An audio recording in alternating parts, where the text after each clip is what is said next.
racial realities in Globeville, past, present, and future. I think it's worthy and has to be discussed. People from the projects were not necessarily welcome at the Globeville Civic Association. I recall a meeting when somebody said, well, I'll pay for people to join if you get some people down here to vote.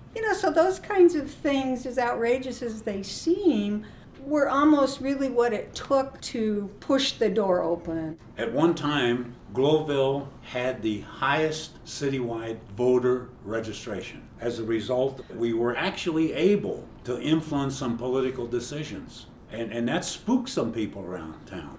When the Stapleton housing projects were originally built, they were built to isolate people of color and move them clear to the edge of the city so, don't have to deal with it. I was born and raised in Stapleton housing project.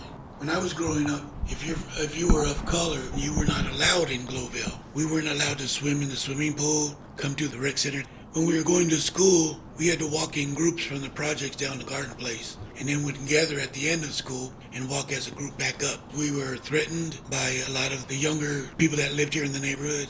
Actually, it wasn't bad for me when it's my time to grow up. We were all getting along well. We had a good time in the projects. We played at night. It didn't matter whether it's white, black, green, orange. We just loved each other, and our parents took care of each other. Like he said, we walked down to the school because we didn't have a school bus. We walked to Garden Place, and we walked back, and it was good.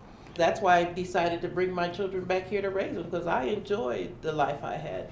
What I see raising my kids here before the changes was through the schools, the teachers there not being able to relate to our kids. Hiring minorities in those places as teachers, that's when we started seeing a whole lot more. Because of not being able to relate to the kids would prefer to drop out, and that's exactly what happened here in Globeville.